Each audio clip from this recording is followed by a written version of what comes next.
Hello everyone. Today, imagine you're walking beneath a vast violet sky. The sun has just dipped below the horizon, and the desert breathes a warmth that clings to your skin like a memory refusing to fade. In the distance, a low hum, wind brushing against sand, the soft clink of camel bells, guides you forward. You're not quite sure when the dunes gave way to something else. But there it is, rising slowly in the hush of twilight. Timbuktu. Not the Timbuktu you might have imagined from childhood cartoons or faraway mentions in travel stories. This is not an empty place at the end of the world. This is the center, a beacon wrapped in dust, a crossroads of minds. And tonight, under stars not yet visible, you're arriving as if called by a whisper older than time. Drop a comment with where you're watching from and what time is it. It's always amazing to see how far these stories travel. Now, dim the lights, get comfortable, and let the wind carry you in. And so, the desert opens. You're riding on a slow-moving caravan, the camels groaning gently beneath bundles of salt and fabric. Around you, traders speak softly in Mandai, in Songhai, in Arabic. Their voices weave into the night like a lullaby stitched from thousands of miles of road. You've been walking for days, weeks, maybe more. But the rhythm of travel has long since replaced any sense of urgency. Time in the Sahara doesn't move in minutes. It breathes in silences, in the cracking of leather, in the brief pause before a footstep meets sand again. Timbuktu. Even the name tastes old. Timbuktu. The place of Buktu's well, they say.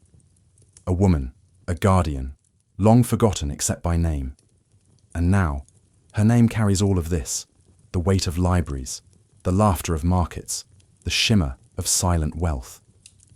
As you near the city, there's no grand gate, no towering wall, just a gentle slope of earth-colored dwellings rising out of the desert like they've grown there. Everything is dust-kissed, golden, muted, sun-soaked even in the dusk. The air smells like leather and spices, and underneath it all, something softer. Parchment, perhaps. Or ink. There's a boy with quick eyes standing on a rooftop, watching your caravan with the kind of curiosity that's both old and new. He doesn't wave, just disappears behind a curtain. You step off your camel. Your knees ache slightly, but it's a good ache, the kind that means you're about to rest. A man with silver at his temples offers you water. It's warm, slightly bitter, but it feels like ceremony. You thank him. He nods as if to say, "You're part of the story now." Timbuktu at night isn't loud. It's hushed, reverent, as if it knows it's being watched by stars and scholars alike. Lanterns glow behind carved wooden windows. Somewhere, a stringed instrument hums a slow tune, its notes swaying like palms in the evening wind. You pass by a door where someone's reading aloud, the voice steady, rhythmic, ancient, words from a book older than memory. A boy nearby repeats them softly, etching each syllable into the air with his breath. You weren't born here, but it feels like you've come home. The streets are uneven, winding, yet there's a rhythm in the way your feet meet the ground. A silent agreement with generations who walked here before. You brush your fingers along a wall, the clay still warm from the day's sun, grainy and alive. This isn't a city of extravagance. No jewels glint, no gold shouts. But you feel it. In the careful way people speak, in the heaviness of the quiet. Knowledge lives here.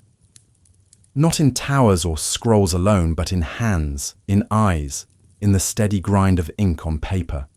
Someone offers you a place to sleep, a simple room, cool and dark. You thank them. Inside, there's a mat, a lantern, and silence. The kind that wraps around you like a soft wool blanket. Before sleeping, you look out one last time through the carved window. The city breathes. It doesn't perform. You think, how many have arrived here before me? Tired, curious, a little afraid?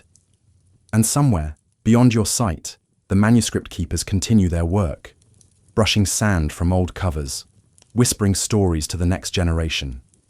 You imagine pages turning in candlelight, and the knowledge of centuries softly exhaling. Tonight, Timbuktu lets you in. Not all the way, not yet, but enough. You close your eyes. Outside, the wind carries the murmur of verses and the faint smell of ink.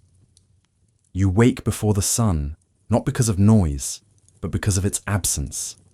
There is something about the stillness that pulls you from sleep, a kind of quiet that hums, that breathes, that waits. Timbuktu, in this hour, is a city between worlds, not yet awake, not quite dreaming. The room is dark, except for a thin line of light edging beneath the door. You sit up slowly, the mat beneath you still holding the warmth of your body. The walls, thick and earthen, insulate the space from both heat and sound. You feel safe, enveloped. Outside, the world is beginning to stir, but not with alarm clocks or engines. No, here, awakening is a ceremony of small sounds. The first to break the silence is a gentle scrape, someone sweeping the front of their home with a bundle of dry palm branches. The motion is slow, meditative, a rhythm that could be mistaken for prayer. Then a low chant, almost a hum, wafts through the window. It's the voice of a man calling to God, but not with urgency, with longing. His voice is cracked from sleep, but still it stretches across the city like a thread tying all who hear it to something older than dawn. You wrap a light cloth around your shoulders and step outside. The sky is a deep blue ink, still more night than day, and the stars haven't completely surrendered. The ground beneath your feet is cool. A breeze moves through the alleyways, lifting the scent of earth, ash, and the faint sweetness of dried dates. You begin to walk, not with purpose, but with openness. The city is alive in a way that doesn't announce itself. From one window, the soft rustle of pages, a child's whisper repeating something under their breath. Maybe a verse, maybe a story. Farther down, you catch the smell of flatbread heating over a coal stove. It smells like morning should. At the end of a narrow street, a man sits cross-legged with a bowl of ink and a reed pen. He's writing, slowly, deliberately, his head tilted just so. He looks up and nods at you, not surprised to see a stranger, not curious, just acknowledging. Here, everyone seems to accept that people come and go, as if the city itself pulls them in and lets them go when it's time. You sit a short distance away, not wanting to interrupt. You watch his hand move across the page, left to right, fluid, graceful. The symbols are unfamiliar, but they feel sacred. Not in the way of rituals or altars, but like seeds being planted, words that will grow. Nearby, a group of children gather around an older woman. She has a soft voice, barely above a whisper, but they lean in as if it's the only sound in the world. She's not telling a story exactly, more like remembering out loud. Something about a traveller who mistook the moonlight for water. The children giggle, then fall silent again, waiting for more. You continue walking. The market is still closed, the stalls covered with woven mats and faded cloth, but the scent of spice lingers in the air. Cumin, cinnamon, dried ginger. A stray cat pads across your path, tail upright like a question mark. It pauses, looks at you, then slips behind a crate. The city breathes with you. You find yourself at the edge of a mosque, not the grand one in the center, but a smaller place, made of the same sun-baked earth, with wooden beams jutting from its surface like ribs. A man sweeps the front step with a reverence that's unmistakable, not for show, for peace. He nods to you, once, then returns to his task. From the minaret, the second call of the morning rings out. A little stronger now, a little more insistent. It's not demanding, though. It's an invitation. You close your eyes for a moment. The sound wraps around you, slips beneath your skin, and anchors you to this place, this hour. You open them again to see the sky lightening, a watercolor of soft orange, dusty rose, pale blue. The world is waking, but not all at once. Here, morning unfolds like a scroll, carefully, respectfully. You walk back slowly, passing a woman kneading dough in a wide bowl. She doesn't speak, but smiles when she sees you watching. You smile back. That's enough. Back in your room, the city's music continues. Pages turning, water being poured, footsteps soft against clay. You sit near the window and write something in the dust on the sill. Not your name, just a line you heard someone say. Even the silence here is written. Outside, a rooster calls. Someone laughs. The day has begun. But the stillness lingers, not as absence, but as presence. It will carry you through everything that comes next. You weren't just passing through. You were born here, not as a traveler or scholar or merchant, but as someone whose first breath mingled with the desert wind. Your earliest memory isn't a date or a name, but warmth. The sun on your skin, the smell of your mother's hair after a day spent gathering wood, the scratchy texture of woven mats where you napped in the afternoon heat. Timbuktu is not a place you found. It's the place that formed you. Your house is simple. Its walls are thick, made of mud brick, warm in winter and cool in summer. The roof is flat, and sometimes at night you lie on it and count stars until your eyes blur and sleep pulls you down like a tide. The air above is wide and patient. You learned young that the sky is your ceiling and the city below your inheritance. Your mother wakes before dawn, always. She hums while she works, not songs exactly, but threads of memory stitched into breath. She wears long wraps of indigo-dyed cotton, and sometimes your fingers come away stained blue just from touching her. She smells like wood smoke and clean earth. Your father is quiet, thoughtful. He doesn't say much in the mornings, just nods at you as if to say, "Remember who you are." And you do. You were never rushed. Childhood in Timbuktu unfolds like the slow dance of shadows on a courtyard wall. No alarms, no clocks. Just light and sound, shifting hour by hour. You remember the voice of your grandmother telling stories at twilight, the way her voice dipped and lifted like wind across dunes. She always said that names carry echoes, that yours would echo through the books one day if you listened closely. Your neighbors are part of your breath. Every face familiar, every doorway known. There's the man with the hollow flute who plays by the well when the moon is full. The woman who braids her daughter's hair in long, careful patterns as the sun sets. The boy who carves small animals from scraps of wood and hides them in corners for other children to find. Life here is made of gestures, not announcements. The alley where you play is uneven, lined with stones smoothed by centuries of feet. You chase chickens, argue about stories, climb the old fig tree near the mosque. Your laughter bounces off the mud brick and into the air, where it lingers longer than it should. Sometimes you trip and fall, scrape your knees, but the dust heals fast. You learn early that pain passes and silence is a kind of balm. At night, your world narrows. The room grows small and safe. The stars blink overhead like they're watching only you. You curl into sleep as your mother whispers prayers into the folds of your blanket. Let your dreams remember the past, she says, but let your heart remain in today.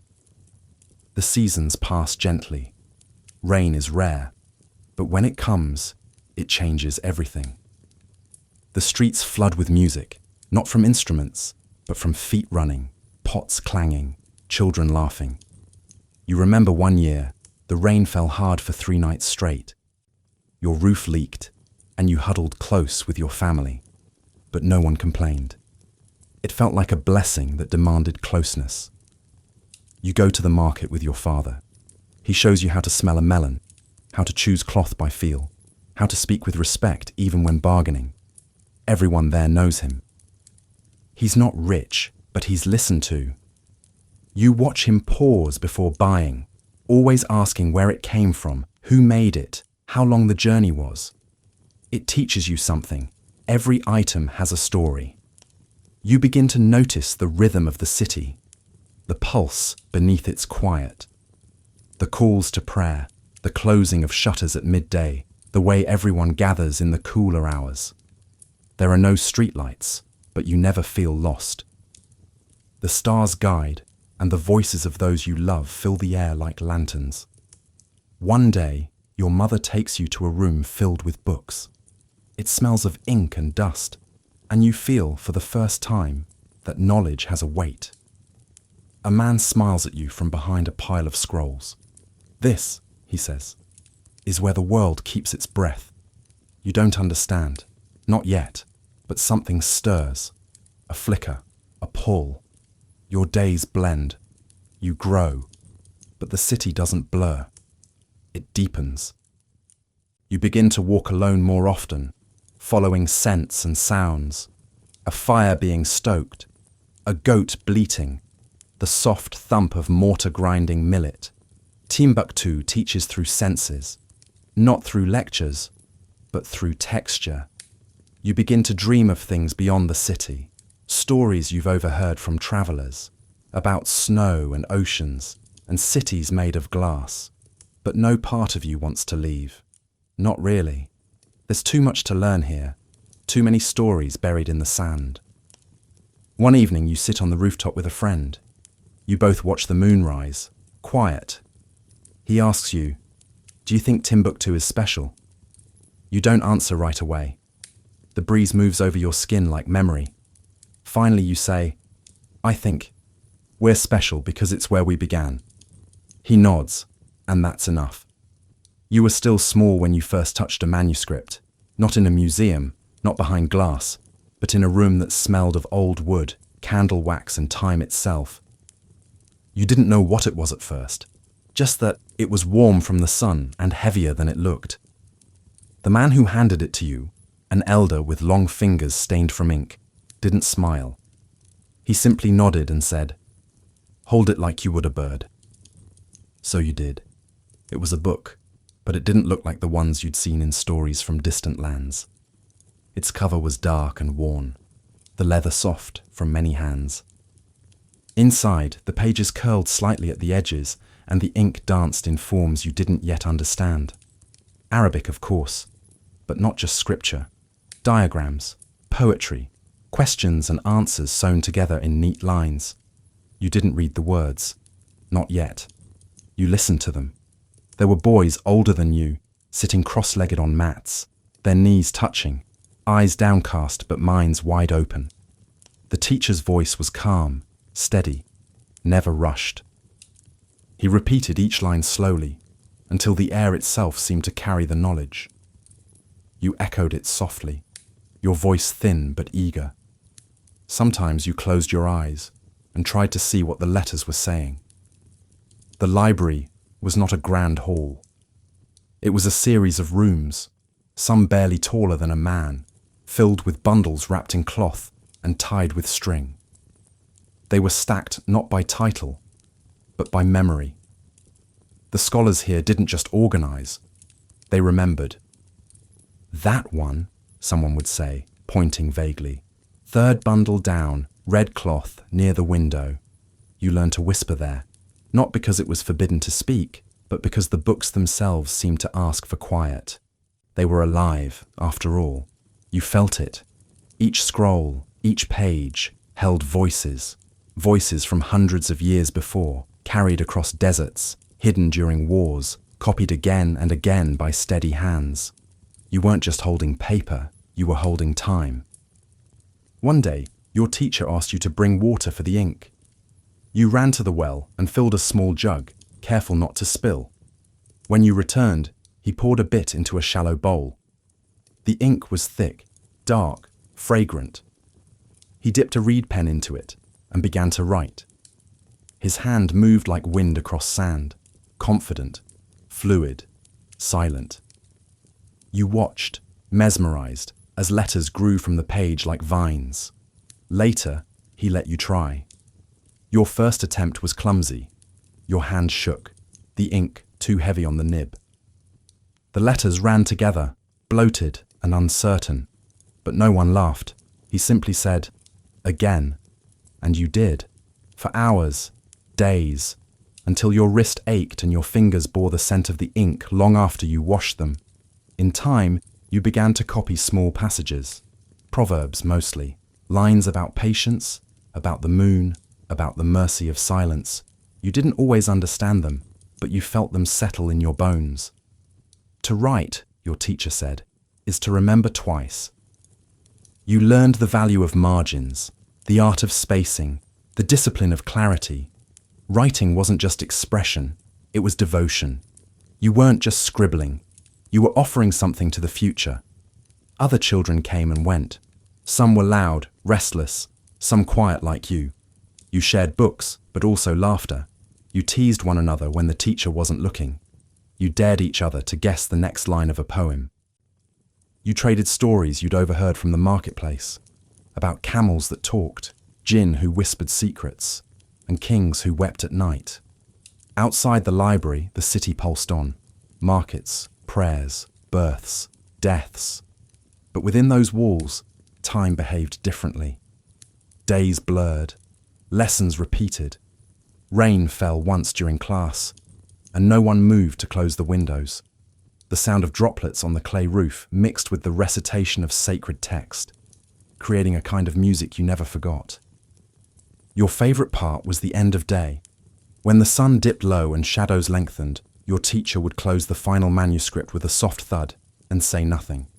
No goodbyes, no dismissal, just silence. That silence meant, you've learned enough for now. Let the words settle. Let them live in you. At home, you spoke little of what you read, not because it was secret, but because it didn't need to be repeated. Your family knew.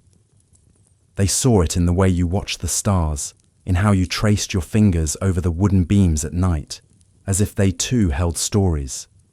Sometimes you dreamed of the manuscripts, but not as objects.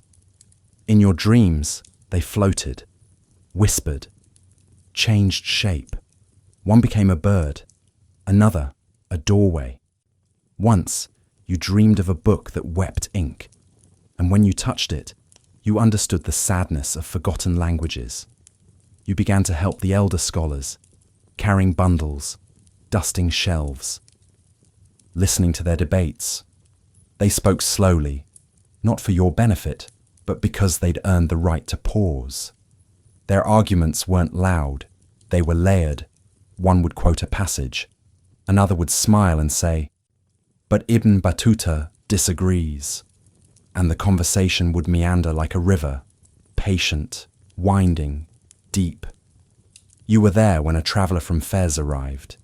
He brought with him a scroll no one had seen, delicate, wrapped in gold cloth, sealed with wax. The elders gathered. They unwrapped it with hands that shook not from age, but reverence. When they read it, they wept. Not from sadness, but awe.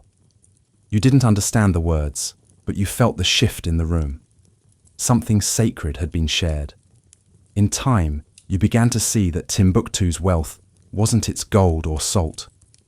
It was its memory, its hunger for words, its belief that knowledge, preserved, spoken, written, was more enduring than power.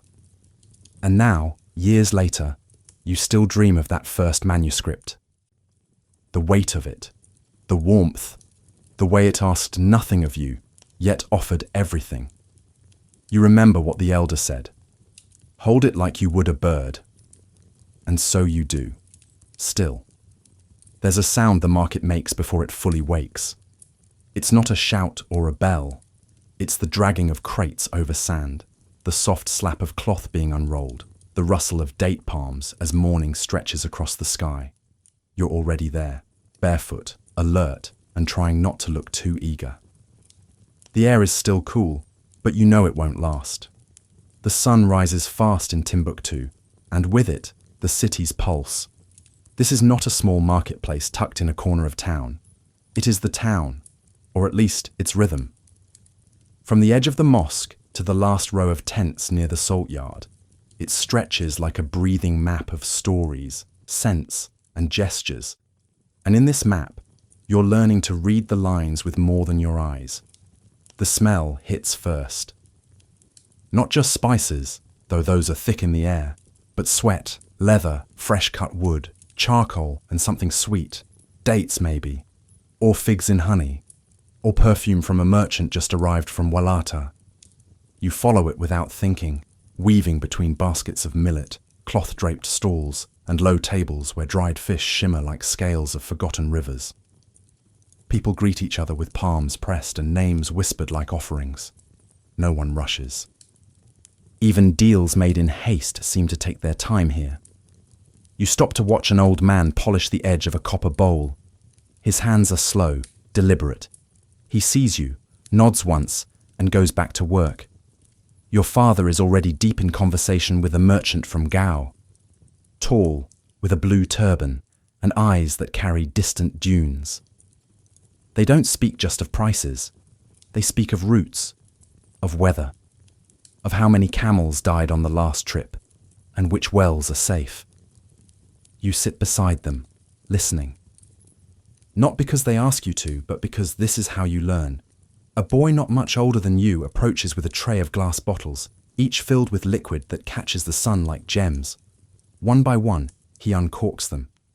The scents rise, rose, amber, musk, something sharp like citrus.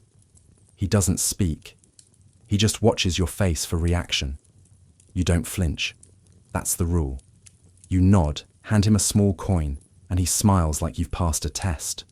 Nearby, a group of women haggle over fabric. Their voices rise and fall like waves, playful, pointed, precise.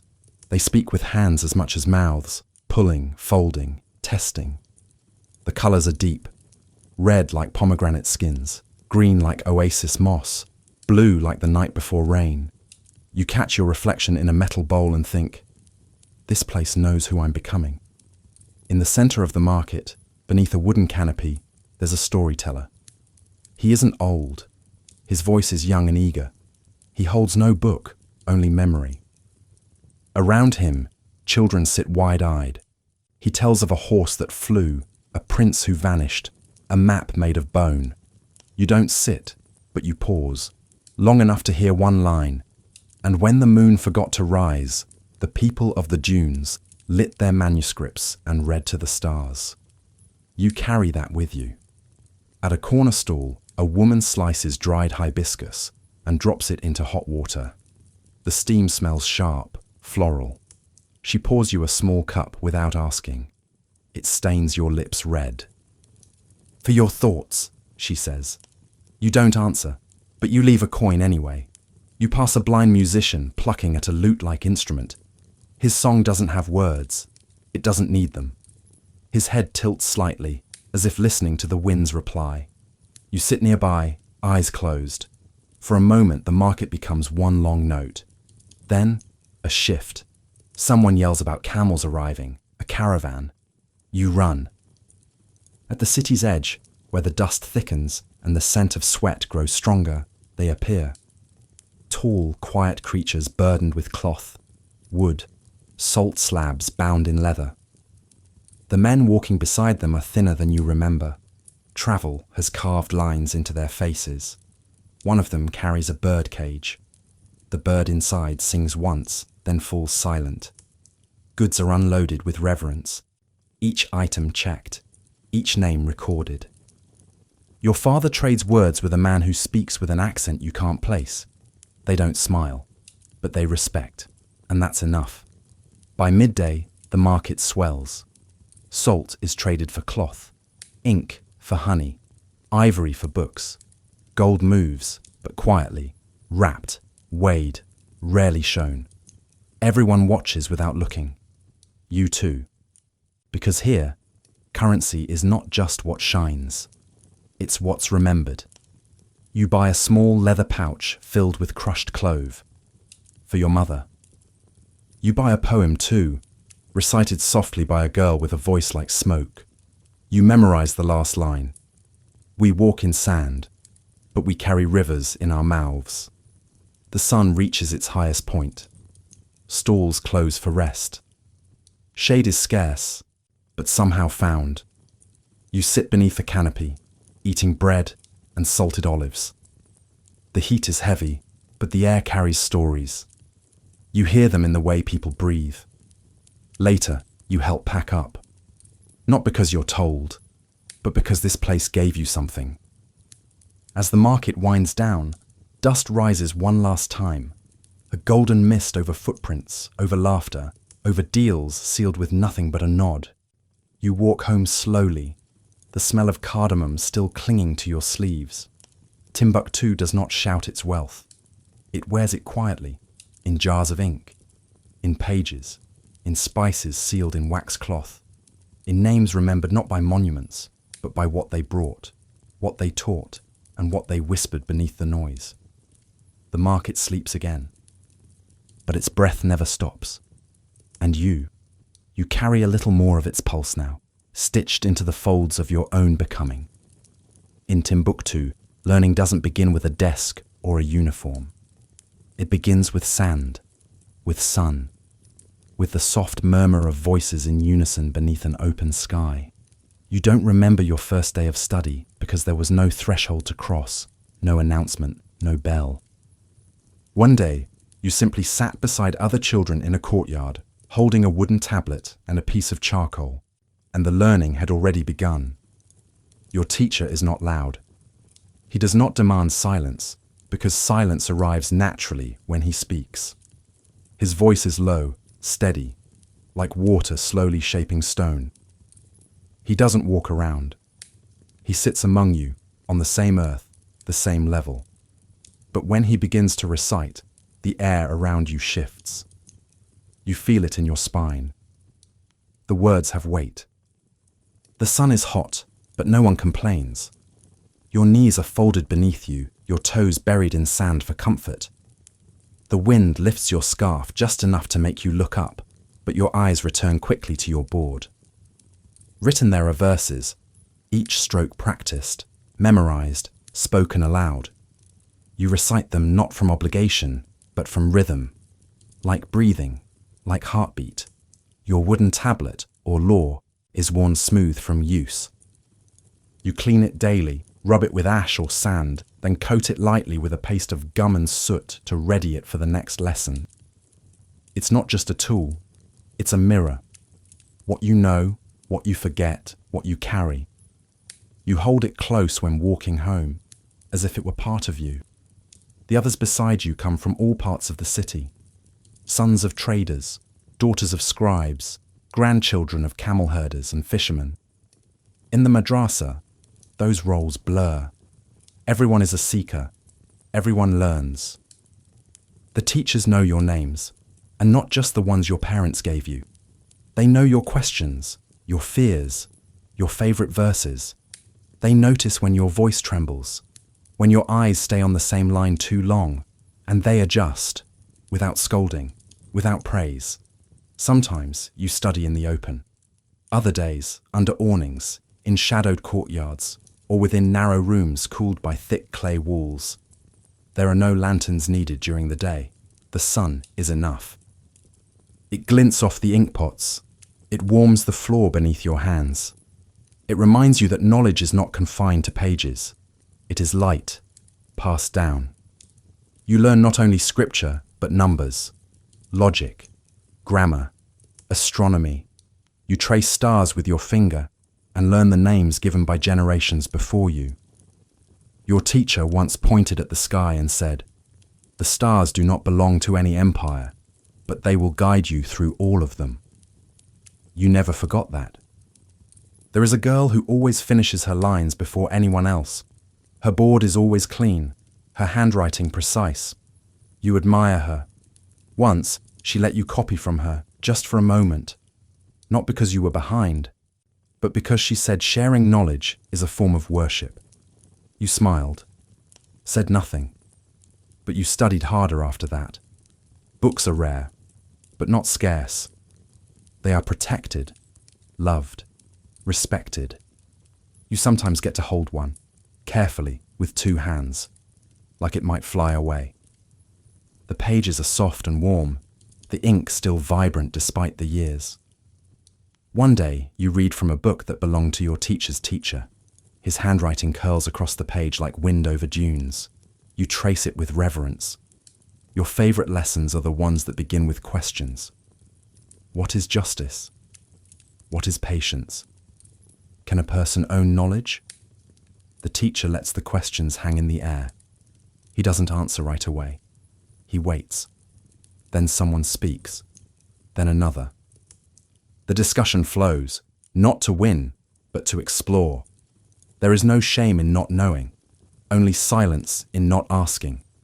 Midday, the heat presses harder. Lessons pause. You eat simple food, bread, dates, a sip of water. Some stay behind to rest. Others go home, only to return later when the light softens. You often stay. You like the quiet after the crowd has thinned, the chalky smell of cleaned boards, the sound of a pen scratching notes in a corner. On certain days, visiting scholars arrive. They wear robes from distant cities. Their accents curl around words like ribbons.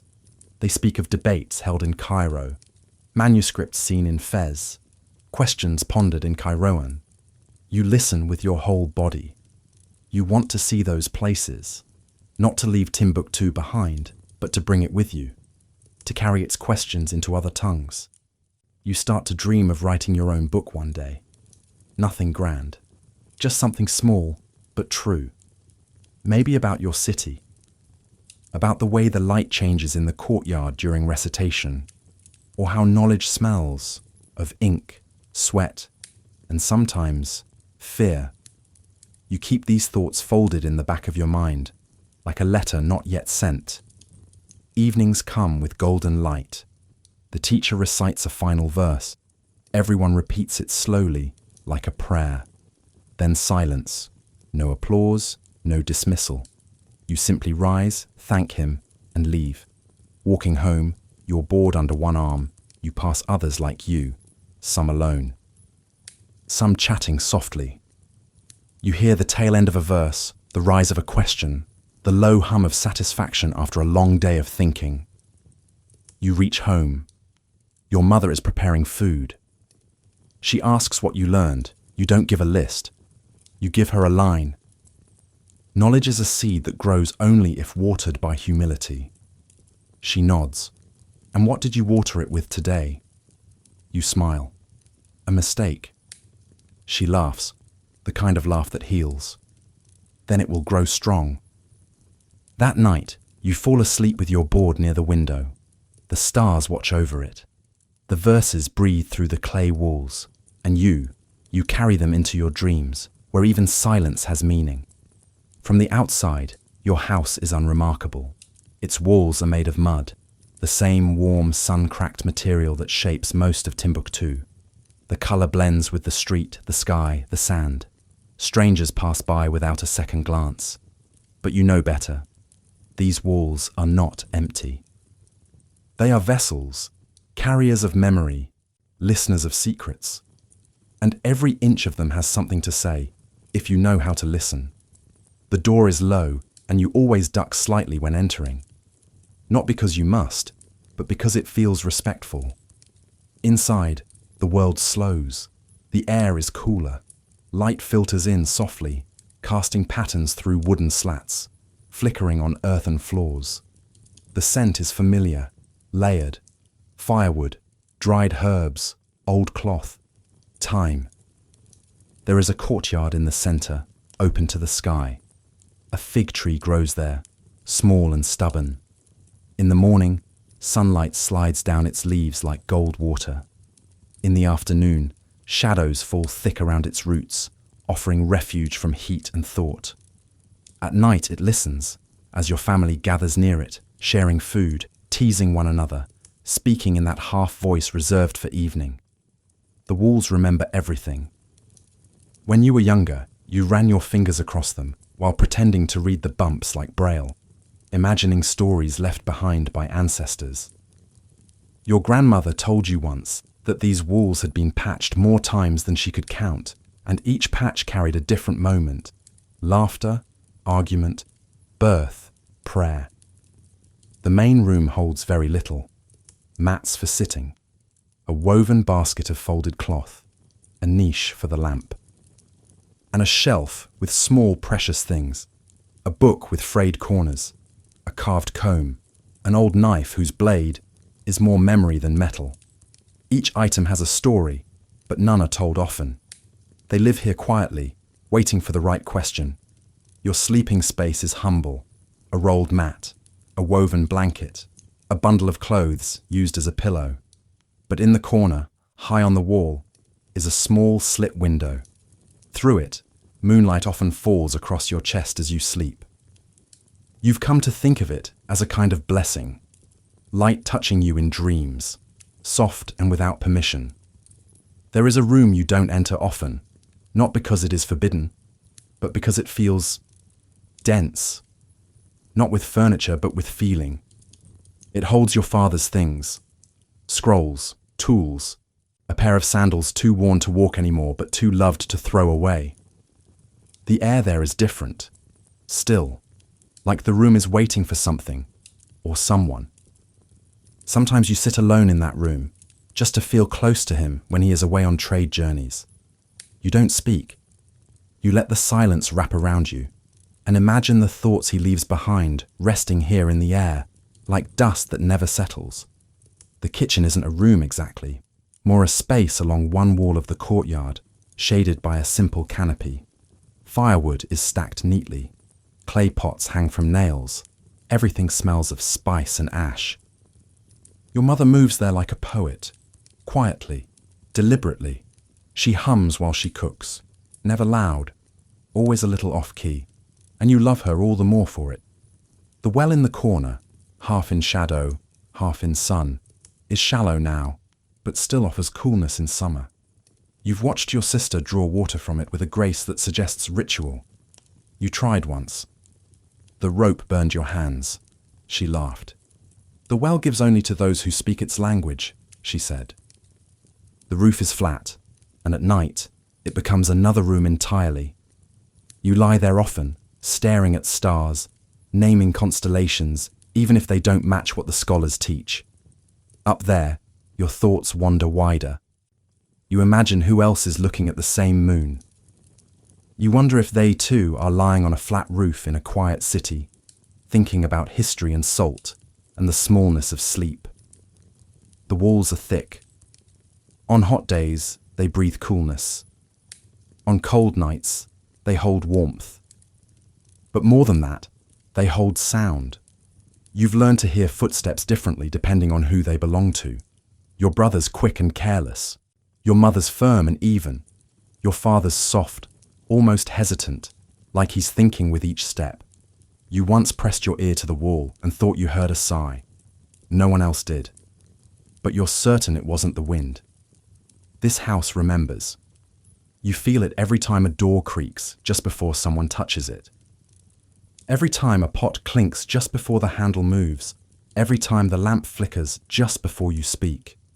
In the rainy season, water trickles in from cracks near the roof, but no one panics. Pots are moved, mats are lifted. Children are warned gently to avoid certain corners. The rain is not enemy, it is guest, inconvenient perhaps, but always received. And in the dry season, the dust finds its way into everything, into the folds of your scarf, into your mouth, into the creases of books. But even the dust seems familiar, as if it knows this house, has known it for centuries, and returns not out of malice, but longing. Visitors always remark on how quiet your home is. You never notice it until they say so. To you, it's full of sound, the flutter of pigeon wings at dawn, the squeak of the gate, the occasional drip of water, the rustle of cloth in the breeze. But maybe it is quiet, in the way that only places at peace can be. There are no paintings, no decorations. But every surface is story. A crack in the wall reminds your mother of the time you knocked over a lamp as a child. A scorch mark near the stove recalls a burnt dinner that became a family joke. The faded stain on the mat. That was the tea spilled the day you found out you could write your name without looking. These are not flaws. They are roots. At night, you sometimes wake and simply listen. To the walls breathing, to the wood settling, to the city murmuring just beyond. And you think there are grander homes, there are richer ones, but none like this, none that speak so softly, none that know you this well. This house, made of mud and memory, is not just shelter, it is scripture, and you, living inside it, are both reader and verse. In Timbuktu, strength doesn't always announce itself. It doesn't walk in with a sword or shout from rooftops. Sometimes it stirs millet before dawn. Sometimes it grinds grain between stones while humming a half-forgotten melody. Sometimes it sits quietly on a rooftop at dusk, watching the sky for no reason but to breathe. The women of your city are the keepers of rhythm, not in the way of performance, but in the way a heartbeat holds a body together without ever needing to be seen. From the moment you first opened your eyes in that small, sun-baked house, you were surrounded by them, by hands that moved without fuss, by voices that rose and fell like wind over sand, by eyes that missed nothing. Your mother is not loud, but her presence is everywhere, in the smell of clean clothes hanging in the courtyard, in the precise order of jars and bowls, in the soft scratch of broom bristles at first light. She rarely explains things twice, not because she's impatient, but because when she speaks, the words land where they need to, and you remember. She wears her wrap tightly in the mornings, loosely in the evenings. Her earrings are simple brass, inherited from her own mother. Her laugh is rare, but when it comes, it fills the house like sudden rain. She prays with her eyes closed, not for show, but because it feels more honest that way. And when she sings, while cooking, while weaving, while mending your brother's tunic, it's not about performance, it's about continuity. Each note, a stitch, each breath, a way to hold the day together. Your older sister moves like water. You never hear her enter a room. But when she does, things shift. A cloth is straightened, a lamp is lit, a silence is soothed. She teaches you more by example than by word.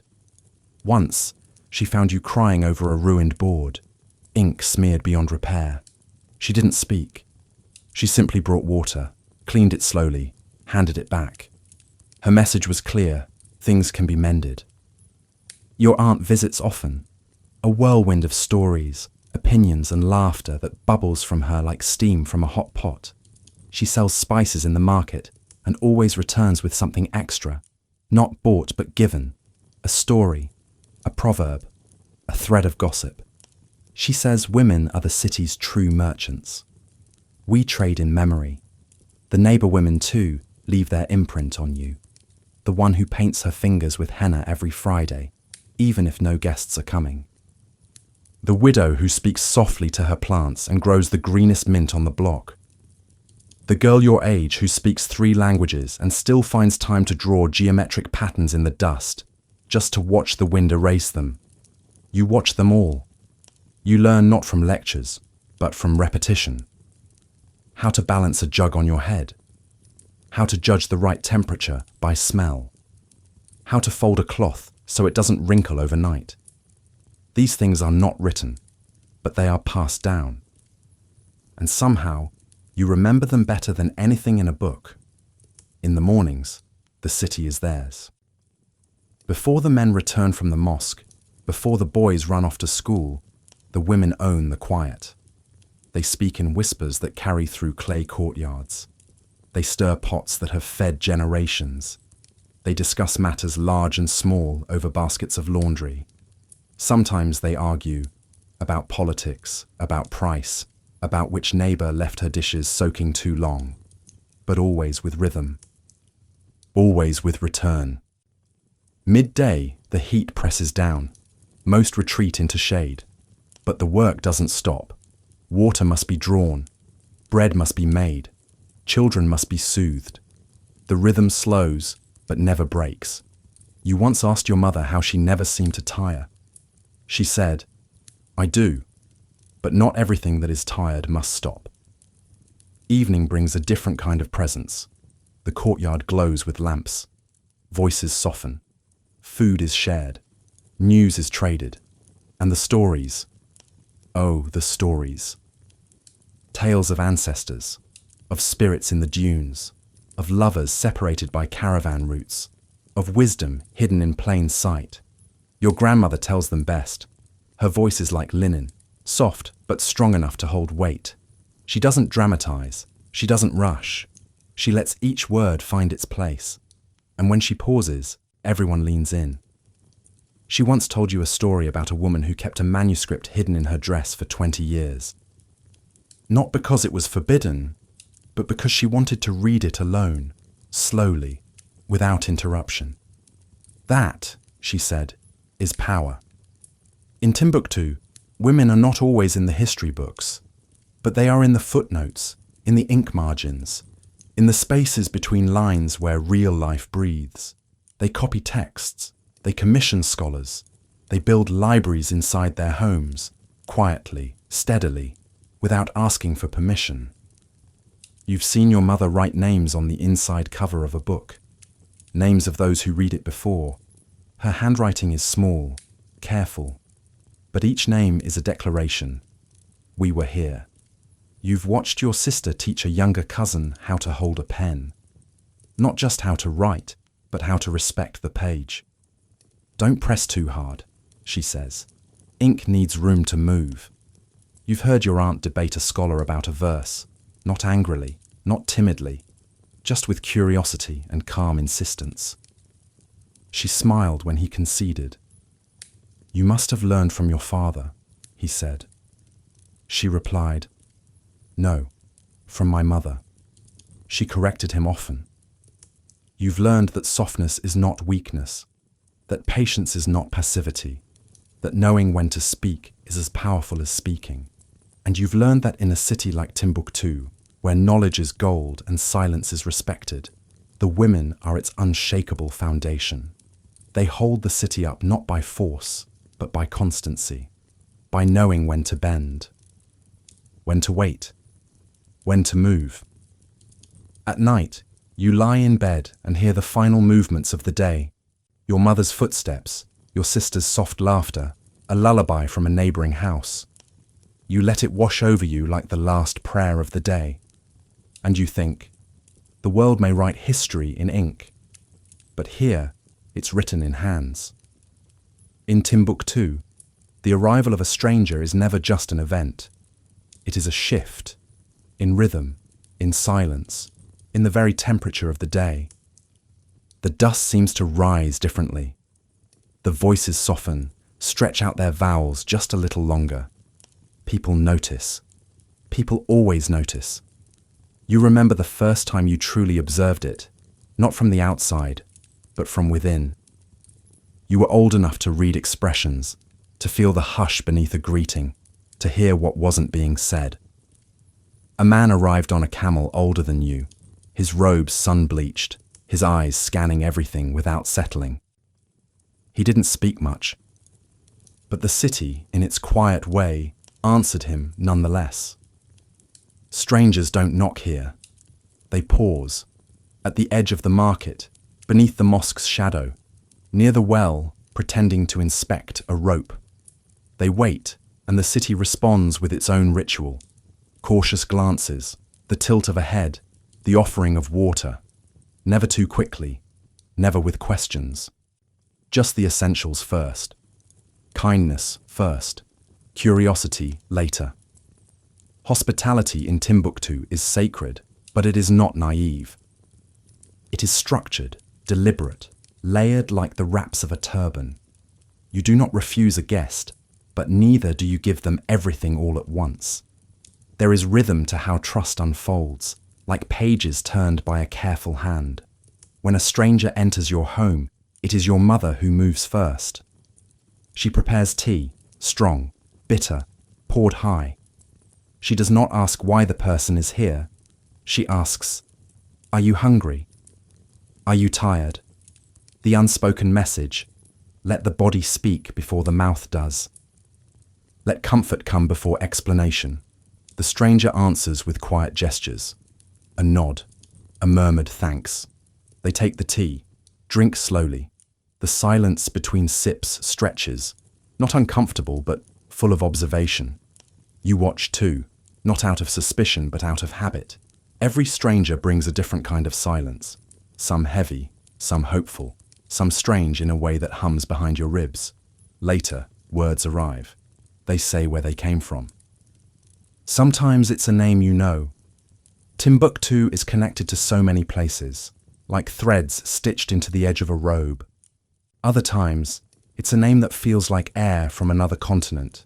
They say they've heard of the manuscripts, or the market, or the scholars. They speak with reverence, or performance, or nerves they try to hide. And the city listens. The scholars lean in, eager for new perspectives. The merchants weigh the stranger's words like spices. Are they heavy with meaning? Light with flattery? The children stay back at first, watching from behind doors or curtains, trying to guess what the foreign voice might teach them. You remember one who came with instruments, brass and wood and string. He called it music.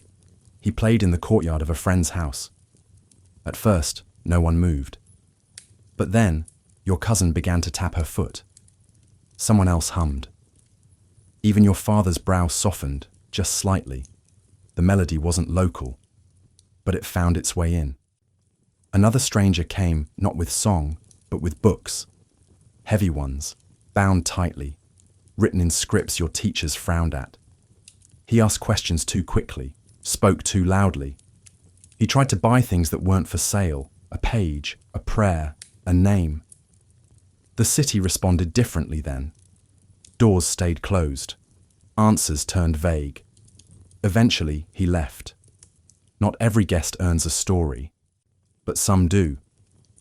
The kind of stranger who listens more than they speak, who watches how you hold a bowl before asking how you learned, who waits for permission, not through words, but through presence. Those are the ones who leave traces. Your family still talks about the woman from Andalusia. She came with only a satchel and a small folded rug. She stayed for 3 weeks, never asked for anything twice, and helped your aunt mend a cracked wall without being told. When she left, she gave no gift, but everyone felt richer. She knew how to arrive, your grandmother said. There's an art to it. Arrival. In a city like Timbuktu, old, thoughtful, held together by quiet rituals, arrival is not about noise. It is about breath, about knowing when to speak and when to wait, about letting your feet understand the earth before your mouth tells stories. And yet, for all the care, for all the caution, the door does open. Eventually, always, it opens.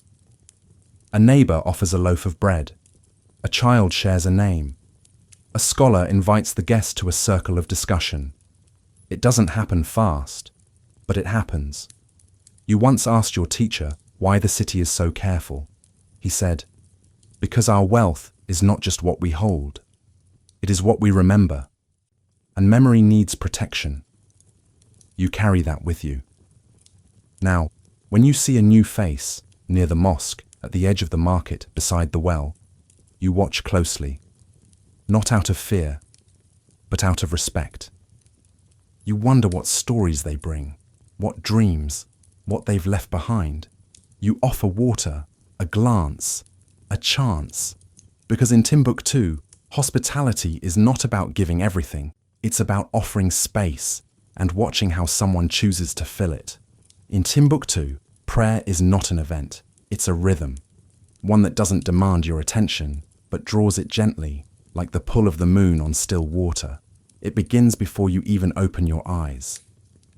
A single voice, somewhere in the distance, calling, not to wake the world, but to remind it.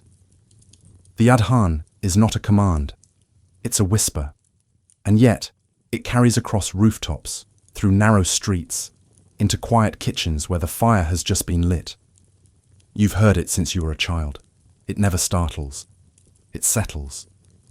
There are 5 prayers each day, but they don't divide time. They gather it. like beads strung carefully on a single thread. You mark your day not by clocks, but by these moments, gentle pauses that stretch across centuries. You know the space between each prayer like you know the shade under your fig tree, not measured, but felt. In the early morning, the air is soft. You step outside barefoot, the dust cool beneath your soles. Your father is already seated facing east, his hands cupped, his breath even. You join him without a word. Not because you must, but because silence is easier when it's shared. The sun peeks over the horizon as your lips move. No rush, no spectacle, just words as old as stone, as steady as the city itself. Later in the day, life swells, the market, the school, the sounds of grinding, stirring, bargaining, and then again, the call. You pause. You wash your hands, your feet, your face. The water is never just water. It's a reset, a small cleansing, not just of skin, but of thought. The midday prayer happens under a sun so high, it bleaches color. You kneel on a mat warmed by light, and even the dust seems to hold its breath. There is no shade wide enough to cover all your questions. But somehow, in that quiet bow, the questions lose urgency. You've prayed in many places, on rooftops, in the back of classrooms, beside a well, beneath the shadow of the Sankor Mosque. The exact place never seems to matter. What matters is the turning, the intention, the brief surrender to something larger than your own story.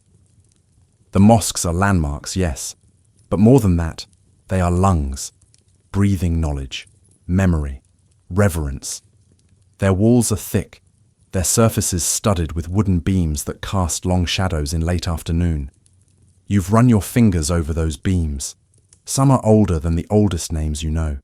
Some still hold fingerprints of the ones who placed them there. Inside, it is not quiet because it must be. It is quiet because words weigh more here. Even the children's footsteps soften. You remember the first time you entered alone. You felt small, not in a bad way, in a way that made you realize the world had space enough for all your hopes. There are nights when the sky refuses to hide its stars. You sit on the roof, eyes wide, listening as your grandmother tells you about the moons. There's the planting moon, the watching moon, the waiting moon. Each one, she says, has its own prayer. You believe her. The stars flicker in agreement. On holy nights, the city changes its breath. Lanterns bloom across courtyards. Perfume clings to sleeves. Dates are soaked in milk. The mosques pulse with recitation. Low, rhythmic, endless. You stay awake longer, not out of obligation, but out of longing. There's something in the air those nights, a softness that makes even the hardest thoughts gentle. You walk through the streets and feel the hush, the shared heartbeat of thousands whispering the same names. Fasting comes with the seasons. You learn young that hunger isn't the hardest part. It's the waiting, the sharpening of awareness, the attention to time, the discipline of gratitude. You notice food more, words more, the way your hands move, the way your mouth speaks. Everything becomes prayer or the preparation for it. Breaking the fast is simple. Water, dates, laughter. But that moment, that first sip, that first bite, feels like coming home. Not to a place, but to a self-made quiet by endurance. Your mother blesses the food. Your sister hums a song that sounds like forgiveness. And for a moment, the world is still. There are rituals beyond the prayers, small ones, woven into daily life. The way your father folds his robe before sleep. The incense your mother burns on Thursdays. The way your aunt draws 3 circles in the air over your head when you leave for school. Part joke, part protection. The henna your grandmother applies to your palms before celebrations. Tracing patterns, she says, came from stars. Weddings, too, carry their own sacred shape. Not just the ceremony, but the preparation, the bathing, the blessings whispered into cloth. The verses read aloud in courtyards strung with lanterns. You once attended one where the bride wept not from fear, but from the weight of joy. Her sisters sang over her, songs so old no one remembers their origin. Only their effect. The room swayed, and when death comes, the city turns inward. There are no loud displays, only washing, wrapping, reciting. The body is returned to the earth gently, as if being laid into memory. Your cousin once said the air feels heavier when someone leaves. You nodded. Not from understanding, you were too young. But now, you know. You felt it. The pause. The shift. The way even birds seem to fly slower for a day. Grief here is not hidden, but it is folded. Into prayer. Into silence. Into the way your mother touches the doorway each morning, just once, just lightly. You've come to realize that spirituality in Timbuktu isn't something added to life. It is the water it's soaked in. Every act, every gesture, every silence is part of the prayer, whether spoken or not. You asked your teacher once, "Why do we pray if God already knows everything?" He smiled, not with amusement, but with affection. "Because prayer is not for God," he said. "It's for the space it opens in us." You've never forgotten that. Now, even when you don't recite the full verses, you pause. You look east. You wash your hands with more care. You speak softer at dusk. Not because anyone told you to, but because the rhythm has become yours. In Timbuktu, the soul walks quietly, but it leaves deep footprints. You've never seen war, not with your own eyes. But you've heard its footsteps echo across the desert like a storm too distant to touch, yet too loud to ignore. In Timbuktu, the war is always somewhere else. In stories, in hushed conversations, in the slow tilt of your father's head, when he listens to news that doesn't come from a letter, but from the weight of a returning traveller's silence. The city itself, your city, wears peace like an old robe, softened by time, not showy, but unmistakably there. The streets still fill with children's laughter. The call to prayer still glides across rooftops 5 times a day. The market still opens with the same rhythm of greetings and bargaining. And yet, under that steady breath, there's a quiet alertness, a knowing. You first felt it in your uncle's posture when a stranger asked too many questions. Not fear, just readiness. You saw it in your grandmother's pause when your cousin played war games with a stick, shouting commands he didn't understand. She didn't scold him. She just looked away. There are stories, of course, of empires expanding, of generals sending letters sealed with gold thread, of cities falling in the night, of salt routes blocked, of manuscripts burned or stolen. But those are not your stories, not directly. They belong to places beyond the dunes, yet the wind carries their echoes. Your father once traded with a man from the north, skin pale, voice like flint. The man spoke of a place where books were outlawed, where silence meant safety, where prayers were whispered underground. Your father didn't respond. He simply handed the man a loaf of bread and said, "Here, we speak aloud." You remember that. Here, peace is a discipline, not just absence of violence, but presence of care. Doors are not locked during the day. Meals are shared even when food is scarce. Disagreements happen, but never across tables.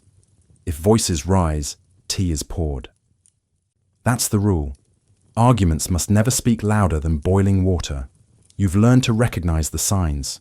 A merchant suddenly leaving town. A family keeping their child home from the madrasa. A guest who doesn't speak during meals. These are the ripples of unrest. Not proof of danger, but reminders that the world beyond the dunes is never still. And yet, life goes on. You go to school. You help your mother pound millet. You deliver a message to the imam's wife. You mend your sandals with thread too thick, but it holds. In the afternoon, you play in the alley.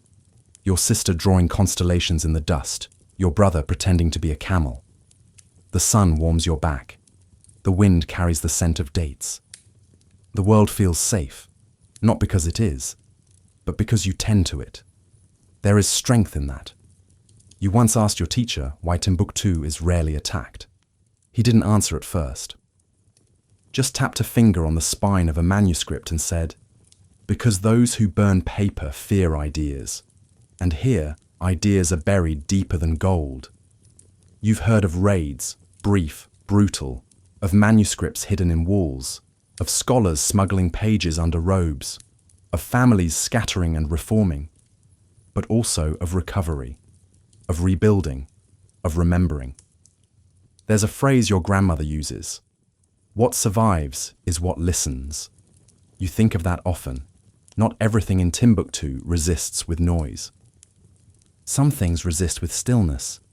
You've seen women weaving at dusk, their fingers swift, deliberate.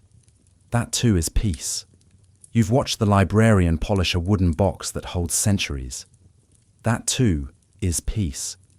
You've sat through debates where no one raises their voice, but every word lands like stone on stone. That too is peace. And when travellers arrive with news of distant conflict, the city doesn't panic. It adjusts, stores a little more grain, reads a little longer by lamplight, sings a little softer at night, not because it fears, but because it remembers. Timbuktu has seen empires rise and fall like tides. It has known invaders, liberators, pretenders. But through it all, it kept copying, kept teaching, kept opening its gates to those who came with questions. That is the city's rebellion, not in swords, but in syllables, not in monuments, but in manuscripts, not in fortresses, but in courtyards where ideas walk freely. You wonder sometimes what it would take for this peace to break. Not the peace of headlines, but the peace of your mother's morning prayer, of your neighbour's careful braiding, of the ink drying slowly on your teacher's desk. And the answer, always, is the same. It would take forgetting. And so, you remember. You write. You listen. You light lamps, even when the sky is full of stars. You pass stories to younger cousins as if they were bread. You greet even the quietest strangers. You speak clearly. You walk carefully. You fold your clothes at night. Because war may be far, but peace is here. And it must be practiced. Every day. You've seen gold before. Not in heaps or crowns, but in glints. A ring worn by a scholar whose hands smell of ink. A thread woven subtly into a bride's scarf. A coin passed from palm to palm so quickly it might as well have been a secret. In Timbuktu, gold is not performance. It's punctuation. There are stories, of course.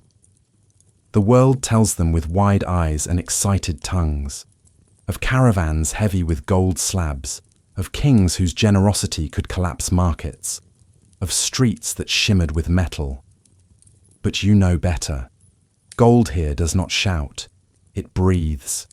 Your grandfather once told you that true wealth is what you can leave behind without regret. He said it while mending a leather sandal, his fingers calloused, his back curved. He had a small gold coin tucked in a cloth pouch, stitched into the lining of his tunic. He never spent it. A reminder, he said, not a resource. You've walked through the marketplace, past the stalls of metal workers, where small golden items lie nestled in soft fabric, rings, brooches, earrings like suns. No one guards them with fear, no one flashes them for attention. They rest, they wait, they shine quietly like well-behaved memories. The real gold in Timbuktu is not worn, it is held. In books, in stories, in names remembered long after the speaker has turned to dust.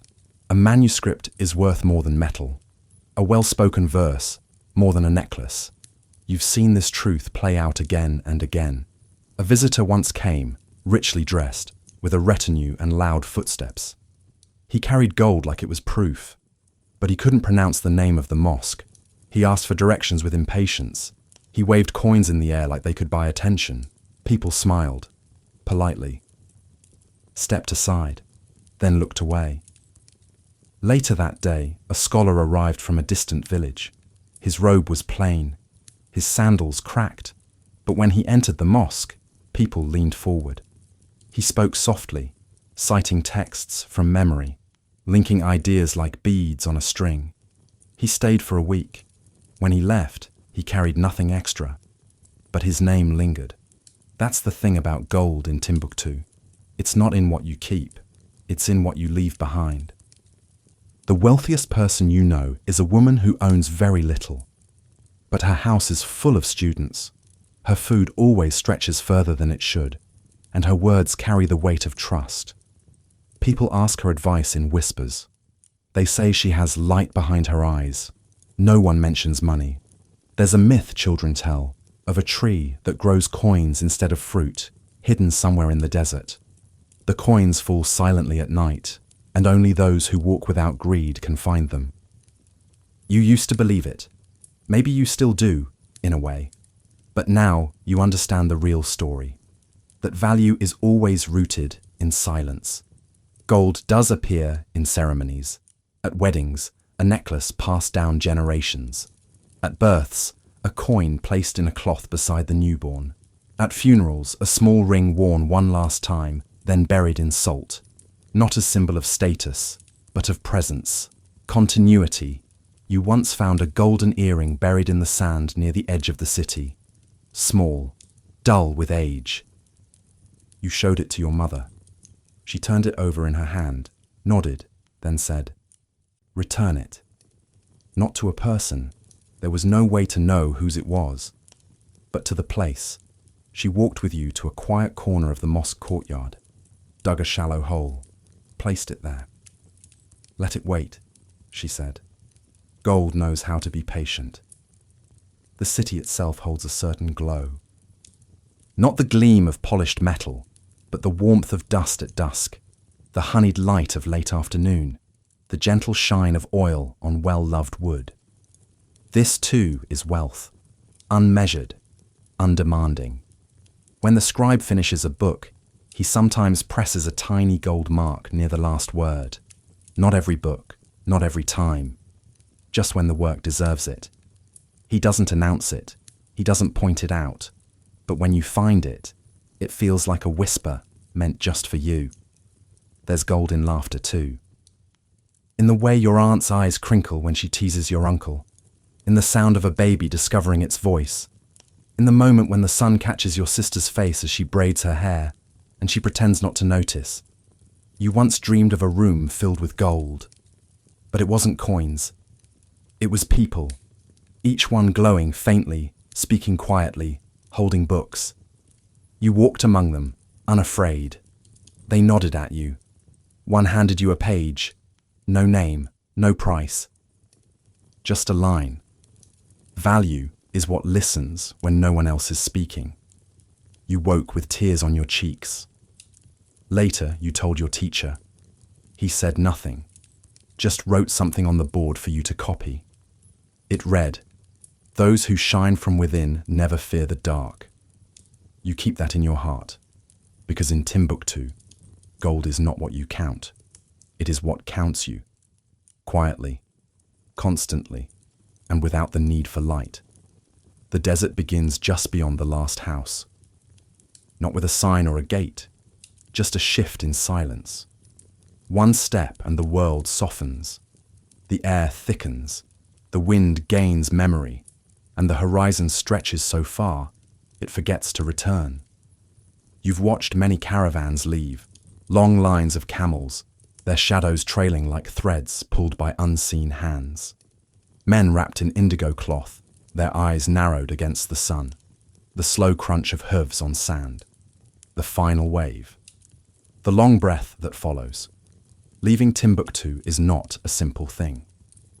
The city holds people, not with force, but with familiarity, with the weight of daily rituals, with the rhythm of voices you recognize even in the dark. And yet, people leave, for salt, for trade, for books, for love, for reasons they don't always explain. Your uncle was one of them. He left before you were old enough to understand distance. You only knew he was gone. Your mother said he would return with stories. He did. 3 years later, skin darker, laughter slower. He brought you a stone that sparkled when wet. From a place where rain forgets, he said. You still have it. Desert travel is not like river travel. There is no current to carry you, only heat, wind, maps made of memory, and the stars, always the stars. Travelers learn their language early, the one that points to water, to shelter, to forgiveness. Before a journey, there is preparation, weeks of it. Camels must be fed slowly to build strength. Loads must be balanced perfectly. Water skins filled and blessed. Even the silence of those departing changes. It deepens. Eyes speak more. Words are saved. You've helped once. Carried dates to the packer. Tied bundles with hands that shook slightly. You didn't go far, just to the outskirts. But even there, the air was different. Older. Like the desert itself was listening. Stories return faster than people. They arrive on the backs of other caravans. Someone who saw someone. News passed like folded notes. There's joy in it. The sudden spark of a name remembered. A face described. But also sorrow. Not every name returns. Not every camel. The desert, for all its beauty, keeps what it chooses. There was a boy who left at 17, chasing trade routes and dreams of a library made of glass. He returned at 25, walking with a limp, carrying only a single manuscript, 1 page long. It contained a poem, 4 lines. The last read, I came looking for gold, but found my mother's voice in the wind. You don't ask him what happened. He speaks when he wants. That is the right of those who return. Caravans bring more than goods. They bring colour, saffron, indigo, cloth so fine it whispers, spices that turn your tongue into a drum. They bring languages, words that twist differently, laughter that lands like bells. You hear accents and wonder who taught them to sing that way. They bring books too. Wrapped in cloth, hidden in grain sacks, copied in haste but with reverence. Some have travelled farther than the traders. Some were buried for years, then dug up when the road cleared. You help carry them to the library. You don't open them. Not yet. First, they must rest. You've learned that the desert is a keeper of secrets. It buries. It reveals. It erases tracks with the same hand it draws them. A camel may stray 1 hour and never be seen again. A lost scarf may resurface years later, wrapped around a stranger. And then there are the reunions. Soft, often. No fanfare. Just a knock at the door. A gasp. A name whispered. Tears that fall without needing explanation. You once saw 2 brothers embrace after a decade apart. They said nothing for a full hour. Just sat, drinking tea, letting silence fill the years. Not all returns are joyful. Sometimes the caravan arrives lighter, fewer camels, more silence, eyes lowered. A bundle handed to a waiting family. Not gold, not cloth, but a letter. A name written in care. The city knows how to mourn. It does not collapse. It wraps its arms around the loss and carries it forward. You ask your teacher once if he's afraid of the desert.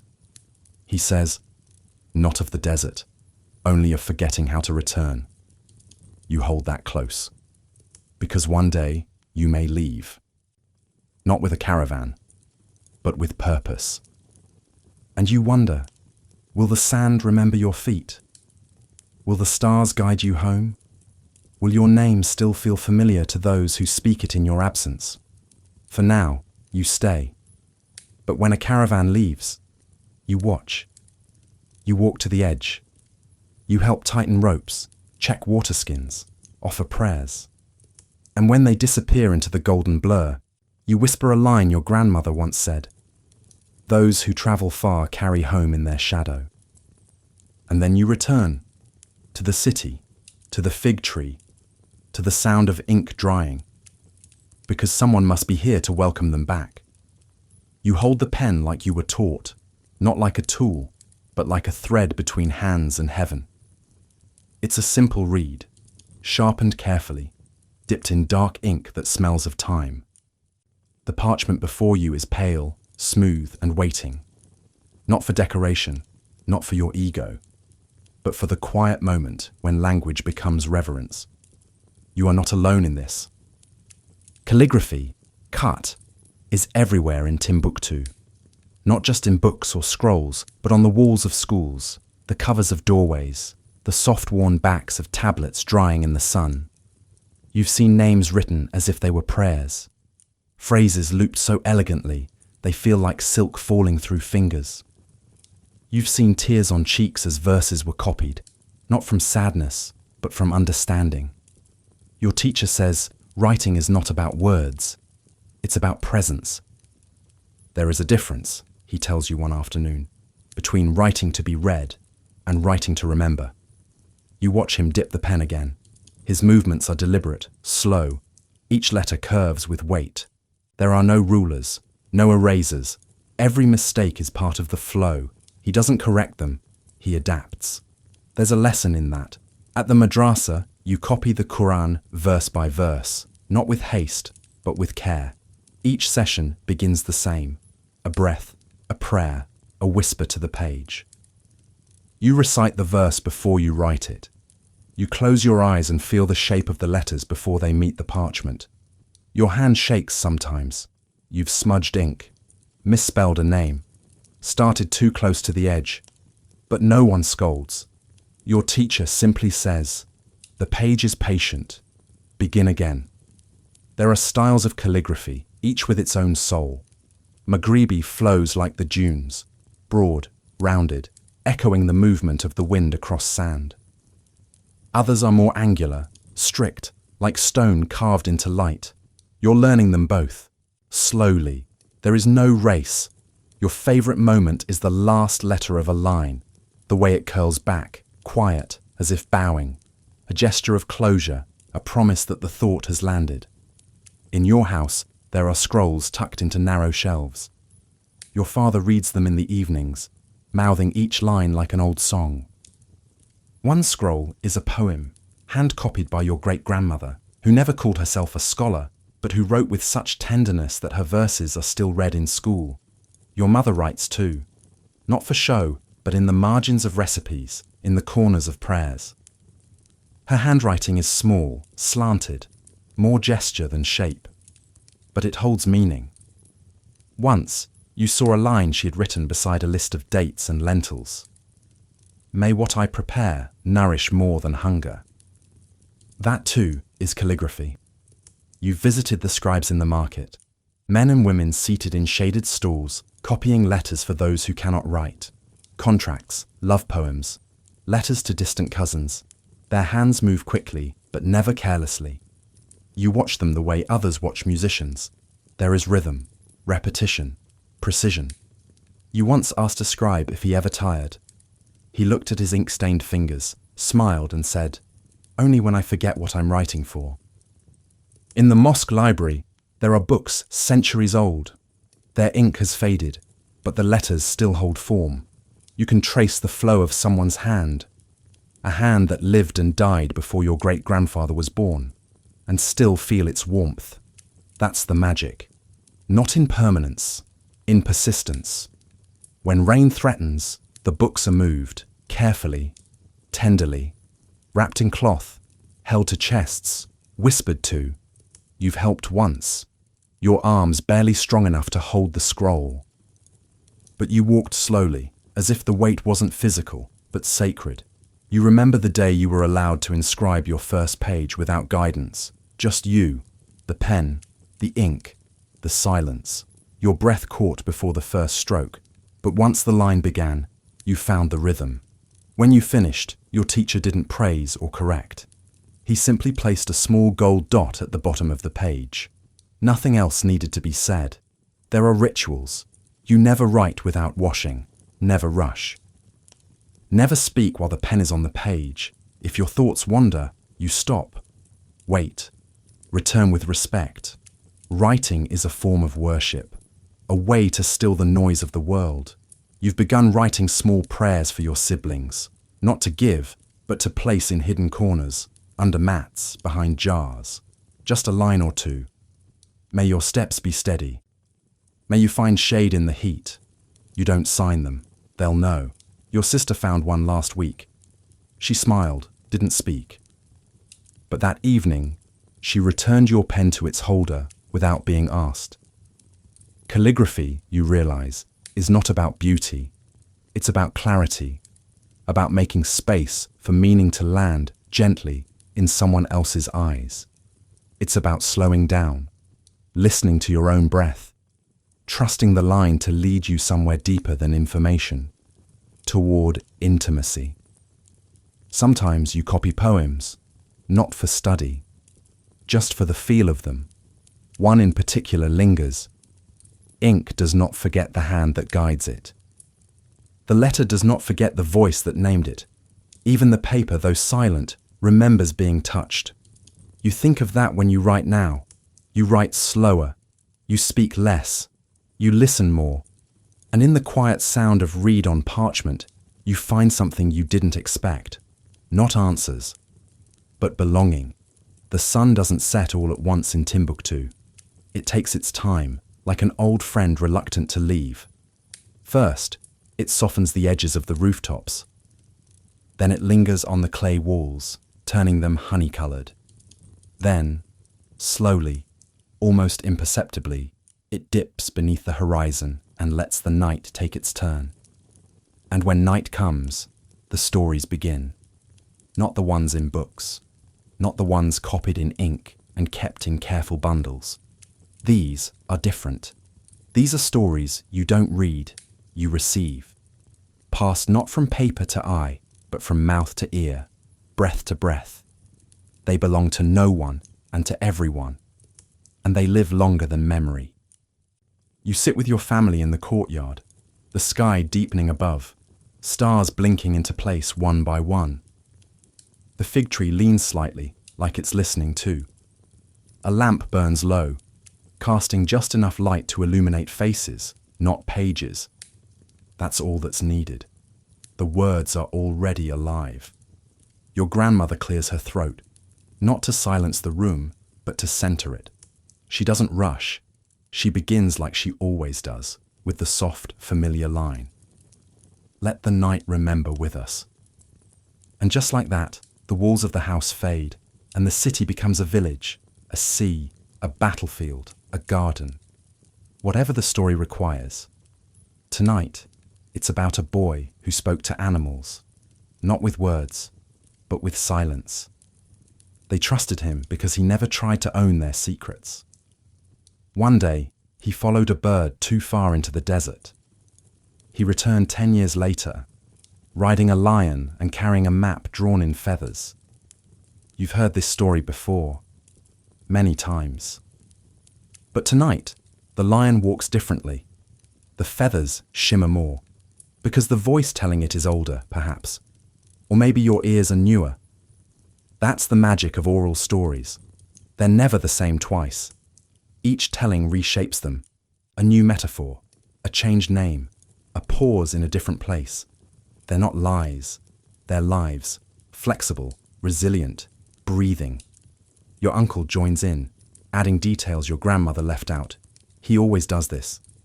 She pretends to scold him, but smiles. His version includes a market in the clouds and a camel that dreams. Your younger cousin claps her hands. She believes every word. So do you, in a way. You learn history this way too, not through dates and treaties, but through tales of a scribe who outwrote an army, of a woman who memorized every book in the library and became a walking index, of salt traders who sang to their camels to keep time, each note a coordinate across the dunes. Some stories are warnings, cautionary, like the one about the man who tried to build a library too large. He grew greedy, demanded books from every traveler, paid with silence. In the end, he forgot how to read. Because knowledge without humility, your grandmother says, is just noise in fancy clothes. Others are funny, foolish kings, clever children, jinn tricked by riddles. You laugh until your belly hurts, until your mother tells you to lower your voice but can't hide her grin. And then there are the soft stories, the ones whispered at the end of the night, when lamps dim and backs lean against walls. Stories about love, about loss, about people who waited too long to say what mattered. These are not told with drama, just gently, like folding a blanket. You don't ask if they're true. That's not the point. Your favorite is the story of the man who collected shadows. He traveled from town to town, gathering the shadows of those who wanted to forget. He stored them in jars, each labeled with a sigh. But one day, he opened them all at once, and the sky turned purple for a week. After that, no one could lie, not even the wind. You think about that story often. Your teacher once told you that oral stories are like wells. You draw from them, he said, but you don't own the water. He meant that each listener adds something, an echo, a glance, a tear. That's why stories told aloud last longer. They're worn smooth by touch. In the city, there are storytellers who perform in the market. They use drums, gestures, sometimes puppets. But the best ones, the ones people really listen to, speak softly. They leave space. They know the silence between words is part of the tale. One man tells stories on the steps of the mosque. You've heard him a dozen times. His stories always begin with a question. Never answered, just asked. Like, what did the moon whisper to the manuscript left unread? You don't know, but you want to. You begin telling stories too, small ones. To your siblings, to the fig tree, to yourself. You test your voice in the dark, feel the shape of words, learn which parts need pause. You forget the ending sometimes, but no one minds. Make a new one, your brother says. That's how stories grow. You start to understand the power they hold. A well-told tale can soothe anger, can settle a restless child, can remind your mother to smile after a hard day, can make your father's shoulders lower just a bit. You realize history is full of gaps. Empty rooms, forgotten names, but oral stories fill them with music, with warmth, with possibilities. A scholar once told you that written history is a spine, but oral history, he said, is the blood. Now, when you read a manuscript, you listen for the voice behind it. The one that never made it to ink. The one told over coals, under stars, with hands moving gently in the air. Tonight, your grandmother finishes the story. The boy returns from the desert. The lion sleeps. The feathers are gone, but the map is written in his eyes, and he never forgets a single path. You sit in silence after she ends. The stars blink above. Someone sighs. The story lingers, not in the air, but in you, because now it's yours. And one day you'll pass it on, not just the words, but the hush before them, the breath after, and the way it felt, like a hand resting gently on your back saying, you belong here. And so does this story. In Timbuktu, rain is not just weather, it is memory. It doesn't come often. Sometimes, not for weeks. Sometimes not for months. But when it does, the city listens. The walls soften, the air holds its breath, and the streets, hardened by sun and silence, begin to whisper. You always know it's coming before it arrives. The sky turns the color of old copper. The light bends sideways, as if unsure where to land. The air thickens, not with heat, but with waiting. And then, somewhere far off, a single gust of wind changes direction. Not loud, not sudden, just different. That's when you look up. You remember the first time it rained after a long drought.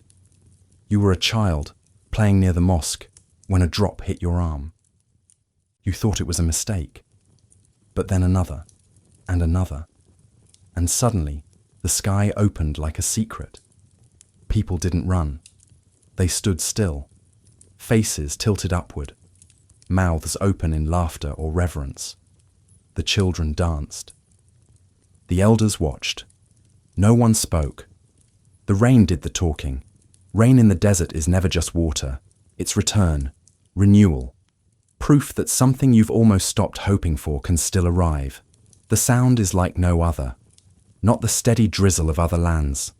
This is a drumming, on rooftops, on heads, on leaves long parched. It fills every silence. It erases the dust from yesterday's footprints. It turns familiar streets into new paths. Your house changes when it rains. The walls absorb the coolness. The roof lets in tiny drips that fall into bowls your mother places with quiet skill. She doesn't curse the leaks, she honors them. The house is drinking, she says. The scent is overwhelming. Earth waking up, clay exhaling, wood stretching its spine. Even your clothes seem to smell different, as if they too remember something deeper than laundry. After the first rains, the city hums. People open windows, not to dry, but to listen. The market slows. Not from fear, but from awe. Even the animals, the goats, the donkeys, the birds, behave differently, calmer, as if they understand the moment. You once watched a cat stand motionless in the courtyard, eyes closed, fur soaked, not flinching, just receiving. Your grandmother tells you rain is when the earth prays for us. We speak upwards, she says, but the rain speaks down. You believe her. In the weeks that follow, green begins to appear in cracks you thought were just shadows. Tiny shoots, wildflowers, weeds that look like miracles. The fig tree in your courtyard blooms again, not lavishly, but enough. Enough to remind you that life bends, but does not break.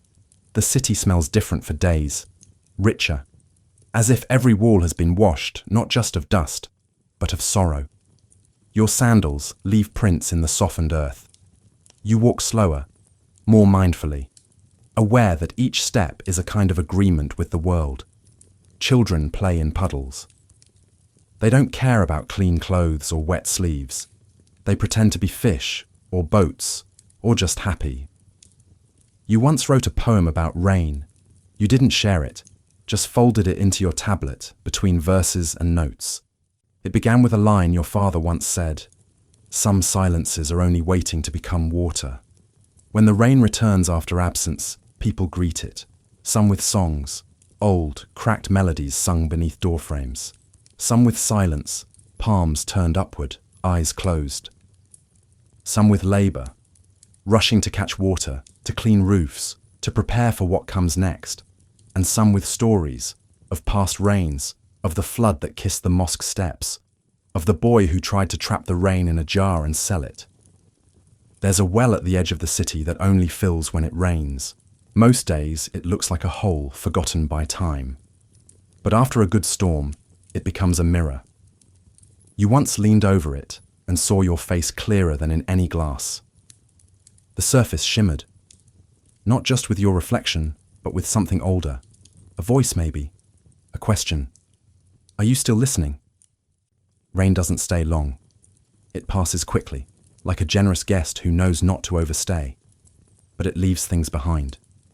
Damp footprints, cooler nights, conversations about planting, the soft creak of windows left ajar. You've learned not to expect it. That's the secret. You hope but don't count. You watch the sky but don't demand. Rain is a gift, not a guarantee, and yet, every time it comes, it feels familiar, like a friend returning without warning, carrying a basket of silences for you to fill. You begin to write more on rainy days, not just verses, thoughts, letters never sent, dreams too soft for daylight. The sound of drops becomes your rhythm. Your ink dries slower, but your heart moves faster. One day, you'll leave Timbuktu, perhaps, or perhaps not. But if you do, you'll carry this with you. The memory of that first drop on your skin. The smell of earth forgiving the sun. The way the city paused. not in fear, but in reverence. You'll remember your grandmother whispering, "This is how the sky says thank you." And you'll whisper back. In Timbuktu, you can walk into a market with empty pockets and still leave rich. Not in gold or salt, but in knowledge. A proverb, a story, a question answered with another question. These are traded daily, effortlessly, like water shared from a communal jug. It's not charity, it's culture. Because here, knowledge isn't stored away. It moves, it circulates, it lives in conversations under shaded awnings, in margins of books, in the pauses between sentences. You noticed it first at the well. 2 women drawing water. One spoke of a dream, the kind that lingers past morning. The other didn't mock or dismiss. She offered a line from a poem instead. You didn't understand it all, but you felt the weight. A kind of transaction had occurred. Respect exchanged. Wisdom passed. No coin changed hands, yet something was deeply given. In school, you're taught to value the written word. But outside, in the heat and dust, you learn to treasure what can't be weighed, how to listen, how to respond without rushing, how to see someone's silence as a form of speech. A scholar once told you, knowledge is not what you know, it's how you carry what you don't. You've come back to that many times. In the library, the manuscripts are wrapped like gifts. Some pages are brittle, others soft from being touched. Each is marked by more than ink, fingerprints, corrections, questions scribbled in the margins by students long gone. These marks are not vandalism, they're conversation. Each text is part of an ongoing dialogue between reader and writer, teacher and student, past and present. You learn that in Timbuktu, to know something is less important than knowing how to share it. You never interrupt a teacher, even if you know the answer. You wait, you listen, not out of fear, but because respect is the foundation of every exchange. It's not hierarchy, it's harmony. In the market, a debate can last hours. Not because people disagree, but because agreement takes time, and time is a form of reverence. You watch your uncle negotiate over a basket of dates. They spend more minutes discussing the poetry written on the wrapper than the fruit itself. In the end, the price is symbolic. The real value was in the shared moment of thought. You've begun collecting phrases, not just ones from books, but those heard in passing. A phrase your neighbor says when feeding her goats. The line your teacher repeats before each lesson. A chant you overheard in the mosque, soft and trembling. You write them down, not to own them, but to remember the way they made you feel, awake, included, human. You realize that knowledge in Timbuktu is communal. Everyone contributes. The child who asks why is part of it. The elder who forgets a name but remembers a proverb is part of it. The traveler who speaks a dialect no one's heard before adds something too. One afternoon, you sit in the courtyard with a visiting scholar. He's old, his hands shaking as he opens a small notebook. He recites a passage in Arabic, then repeats it in Songhai, then in a language you don't recognize. You ask what it means. He smiles. It means truth must fit the ears of the listener. You nod, even though you're not sure you fully understand. But you will. One day. Respect is spoken in gestures. The way tea is poured, always 3 times, each cup with more patience. The way people lower their gaze when greeting someone older. The way shoes are left outside every room that contains books. The way silence is held, not broken, when someone grieves. You once forgot to greet your teacher's wife properly, not out of rudeness, just distraction. Your teacher didn't scold you. He told you a story instead, of a boy who knew every verse but lost his place in the world because he rushed. You understood. You apologized. Not because you were told to, but because you saw how much small things matter. In this city, even disagreement is graceful. You've seen 2 elders debate astronomy for hours, their voices low, their gestures deliberate. No one won, no one needed to. The beauty was in the exchange, in the willingness to stay present, to keep listening even when convinced of one's view, and when someone doesn't know something, they say so, with pride. Let me think. Let me ask. I do not know. Thai. These are not admissions of weakness. They are signs of wisdom. To know that you don't know, and to know that the answer lives not in you but between you and another. That's what Timbuktu teaches. Even the children know. Your younger sister once asked why stars blink. You gave her a clumsy answer, something about air and distance. She frowned. No, she said. They blink because they're old and still watching. You didn't correct her. You wrote it down. Respect is also quiet protection. The way your father never boasts. The way your mother greets the neighbor who always takes more than she gives. The way your brother helps an elder carry grain without being asked and walks away before thanks is offered. These things aren't praised. They're expected. Not out of pressure, out of pattern. You come to see that knowledge here is not just in books, it's in footsteps, in shadows, in the way a woman measures rice by touch. In the way a teacher pauses when reciting, not because he forgot, but because he wants the verse to land like rain. One day, you write a line. To be wise is not to be known, but to be known by your care. You don't show it to anyone, yet. But when you pour tea for your teacher, and he nods just slightly at the amount, the angle, the silence, you feel it. That's the real acknowledgement. Because in Timbuktu, the currency that lasts is not wealth, it's understanding. And the richest among you are those who know how to give it away. Love in Timbuktu is not shouted from rooftops. It's not scribbled on walls or sung at windows in the middle of the night. It doesn't arrive in a hurry. It arrives like water drawn slowly from a deep old well. Cool, quiet, patient. You learned this long before you understood what love meant. You saw it in glances exchanged across market stalls, in the way someone refilled a cup before being asked, in the silence that lingered after a joke, not awkward but comfortable, like a blanket settling. You began to recognize it not as a single thing, but a language made of gestures. Your first awareness of it was a letter. It wasn't addressed to you, of course. You were sweeping the library floor when it fell from between two scrolls, a small folded note, no names, just a few lines in delicate script. You moved the light when you passed. I had to wait until it returned before I could read again.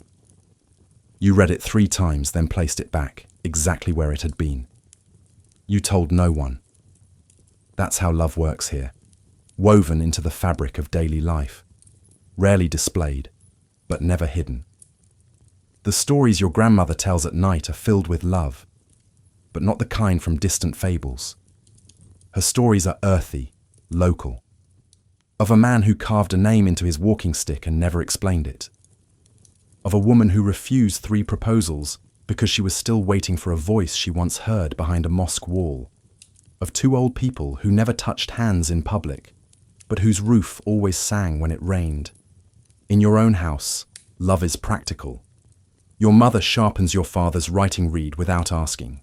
He leaves the last date in the bowl for her, even though he's still hungry. Your brother patches your sister's sandal with string from his own robe. No declarations. Just threads pulled gently between lives. At school, the boys pretend not to notice the girls, but they do. You see it in how they pass books more carefully, how their jokes soften when someone listens too closely. Once, a boy you knew well walked an extra 2 blocks just to hand back a borrowed pen. He said nothing when he gave it, but she kept it anyway. There are customs, of course. Love must pass through proper gates, families, blessings, shared prayers. But the path between 2 hearts often begins long before permissions. A shared line of poetry, a basket carried together, a quiet moment in a shared courtyard, with no one else watching but the dust. You remember your aunt's story. She met her husband during a reading circle. He corrected her softly, not to assert, but to connect. She wrote his correction into her notebook, then copied it again in the margin of every other page. He never knew, until years later, when she showed him. In Timbuktu, love lives in writing, not just poetry, but footnotes, doodles, dedications. A scholar once donated a book with a single sentence hidden on the last page, for the one who makes silence feel full. It wasn't indexed, it wasn't catalogued, but when it was found, everyone knew. You wonder sometimes if love is less about the people and more about the space they create. Two neighbors who sweep their doorsteps at the same time each morning. A teacher who waits an extra breath after a certain student finishes speaking. The woman at the well who always leaves a little water behind. You start to notice patterns, how someone always walks past the same window just after sunset, how a verse is repeated, not because it was forgotten, but because it was heard by the right ears, how a scarf is folded differently when someone hopes it will be noticed. You once watched your friend pause at a stall in the market, then walk away without buying anything. The vendor placed a small flower on the corner of his basket anyway. Nothing was said, but the next day, the flower was still there, dried, but held like treasure. Love is not just between two people. It's in the community that holds their silence, respects it, protects it. People pretend not to know. They ask no questions. They simply create space. A wedding here is not a performance. It's a gathering of quiet confirmations. There are smiles, of course, music, perfume. But the loudest sound is always the pause before the first prayer, when everyone breathes together, blessing not just the couple, but the years that brought them here. And there are heartbreaks too. Someone leaves. A letter never arrives. A name fades from the mouth that used to say it. But even sorrow here is carried with care. People don't ask, "What happened?" They ask, "Have you eaten today?" Love doesn't end in absence. It changes shape. You've felt something once, not spoken, not even named, just a moment, repeated. A shared look over a shared verse. The way their voice softened when they recited that one poem. You didn't say anything. But you walk past that place sometimes, slowly, just in case. You wonder how many stories like yours are being lived in parallel. Silent, slow, sacred. Love that doesn't shout. That doesn't demand. That lives like calligraphy in the margins. Quiet, intentional, beautiful to those who know how to see. You once found a line in a book of poems. The first love is not the first person. It is the first moment you realize someone else was watching the same silence. You copied it onto your board, then wiped it clean. But you remember, because in Timbuktu, love is not about what's said. It's about what's seen, what's kept, what moves softly between breath and name. In Timbuktu, people don't disappear. They depart, slowly, softly, like the sun behind the dunes, not gone, just shifted somewhere beyond your sight. And when someone leaves, they rarely take everything with them. They leave traces, a folded robe, a recipe no one cooks quite the same, a line of poetry half remembered by a cousin who doesn't know why it lingers. You've seen this more than once. A neighbor gone for trade and never returned. A scholar whose final breath came quietly during evening prayer. A grandmother who passed before your youngest sister could memorize her voice. Yet her songs still drift through the kitchen every Thursday. In your city, departure is not the end. It is transformation, a shift in presence. Someone no longer walks beside you, but their rhythm remains. In the courtyard dust, in the way tea is poured, in the silence between lines of scripture. Your grandfather passed in the cold season. The day before, he sat in the courtyard with your brother, explaining why birds fly in wide circles. He drew with his finger in the sand. No one knew that would be the last lesson. But when it was, you all understood something had changed. Not just in the house, but in the air. He left his sandals by the door, his prayer beads on the hook, his manuscript open to the page he read each night. No dramatic gestures, no final words, just continuity. Grief in Timbuktu is not loud. It moves through gestures, the quiet covering of mirrors, the slow preparation of dates and milk, the way people arrive without knocking, not to speak, but to be. You watched as your mother lit incense and placed it near the doorway, not for the scent, for the memory. Your uncle recited verses, his voice steady. Even when his hands trembled, the city seemed to breathe differently for 3 days, as if the sand had turned to silk. And then the stories began. Not eulogies, remembrances. Someone recalled the way your grandfather laughed, that silent shake of his shoulders. Someone else spoke of the time he fasted an extra day just to comfort a neighbor. Every story a thread. Together they wove something warmer than sorrow, something lasting. This is how inheritance works here, not through documents or locked chests, but through presence, habits, words. You find yourself tying your headscarf like your grandmother. You step around puddles the way your teacher did. You hear yourself echoing phrases you didn't realize you'd memorized. And sometimes someone leaves without dying. They move to another city. They take a caravan north. They chase study or trade or silence. The absence is just as real. But the grief is different. It's patient, tied to hope. Letters arrive, or not. But you continue lighting the lamp by the window on certain nights, just in case they're thinking of you too. You once found a bundle of cloth in your attic. Inside, a stack of old pages. Not books, letters. Some written by your mother when she was your age. One addressed to someone whose name you didn't recognize. The handwriting was delicate, uncertain, but the emotion was clear. You asked her about it.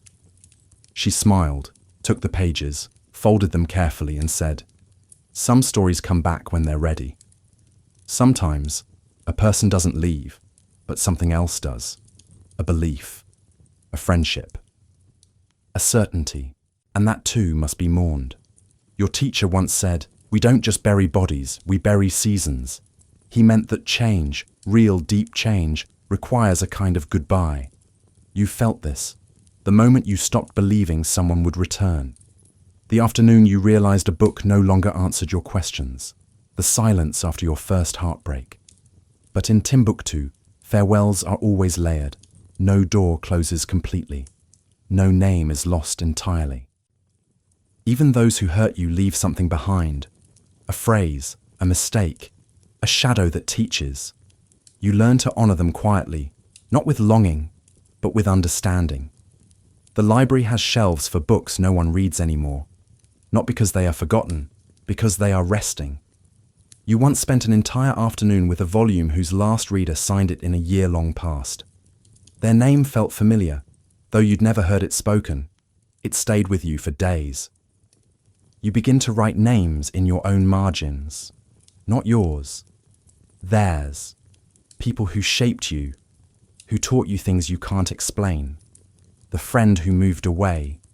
The neighbor who fixed your door. The storyteller who vanished one spring, but whose voice you still hear in the call to prayer. And then, there are the things we leave intentionally. A favorite scarf given to someone going on a journey. A poem placed in a stranger's basket. A note tucked inside a book for a future reader. Not declarations. Offerings. One day, you walk past the well and hear a familiar line. Some things return without footsteps. You pause. It was something your father said once, but now it's spoken by someone else. A boy, much younger than you. He doesn't know you're listening, but you smile anyway. That's how her answer works here. It skips, it circles, it lands where it's needed. And in time, you realize, you too are becoming a keeper of memory. Your gestures matter. Your words carry. The way you respond when someone says goodbye will be remembered. Maybe not in detail, but in feeling. And that, in the end, is what remains. Not the exact sentence, but the softness of its delivery. Not the final step, but the dust it raised. not the person, but the space they opened. Night falls fully now. The last call to prayer has faded into the stars, and the streets, so full of feet and voices hours ago, now belong to the wind and the memory of sound. The fig tree in your courtyard sways slightly, its leaves whispering stories only the moon hears. Lamps are extinguished, doors are closed but not locked, and you, wrapped in cloth and silence, lie down to rest. You are not alone. Somewhere in the heart of Timbuktu, a scholar leans over a manuscript, tracing words with his finger, not reading, just remembering. Somewhere, a mother finishes folding the last of the laundry and glances at the window, wondering if the breeze will bring her a dream. A child whispers a verse in the dark, practicing it one last time before sleep claims it for the night. The city sleeps, but it does not stop. Timbuktu breathes even now, slowly, deeply, like a body at peace after a long day of thought. Its clay walls still hold the heat of the sun. Its wells still echo with the weight of hands drawing water earlier. Its stars, patient, consistent, blink in familiar constellations, unchanged by all that has changed beneath them. You feel this even with your eyes closed, the sense that something ancient continues, humming just beneath the silence. The manuscript you touched earlier still lies open, the ink still drying, the word you miswrote still waiting for correction. It will be there in the morning. It is in no rush. Knowledge here moves with the grace of a sand dune, shifting slowly with dignity, never in a straight line. In your dream, the city is walking, not running, not standing still, walking. Its buildings lift gently from the earth and begin to move, not away, but deeper, as if trying to find their own roots again. You follow them, barefoot, the ground cool and soft beneath your steps. You see people, familiar, but slightly blurred. Your teacher, holding a lamp that flickers in rhythm with his breath. Your sister, reading aloud from a book she's never seen before. Your grandmother, singing. But the words are different. They are not her usual song. They are your name, spoken like a prayer. The fig tree waves as you pass. It knows this dream. In the dream, there are no clocks, only stars, no walls, only arches, no questions, only the slow, kind unfolding of things you've always known but never dared say aloud. You sit beneath a window where light spills in like honey. A voice, your own, but older, begins to tell a story. You don't remember learning it, but it flows from your lips as if waiting there all along. And somewhere beyond the dream, the real city holds you. A neighbor shifts in her sleep. A scribe rolls up a scroll and sighs. A guard on the outskirts of town stares into the darkness, not afraid, just thoughtful. The desert, too, dreams. Its sands shift slightly in their sleep, whispering to the stones buried deep. The camels huff softly, bundled against the chill. The stars do not move faster. They do not need to. Timbuktu has learned the art of staying, of waiting without stillness, of moving without noise. And so, while you sleep, the city keeps vigil. It holds the stories you heard today. It stores the names you've yet to say. It cradles the question you didn't ask, the one you're not ready for yet. Tomorrow, the sun will rise again over the same clay roofs. The same doors will open. The same paths will fill with feet. But something will be different. Because you will be. Just slightly. More rooted. More quiet. More ready. And when you step out into the morning light, blinking, stretching, listening for the first sounds of the day, the city will greet you not with surprise, but with familiarity. As if to say, you've returned, but we never left.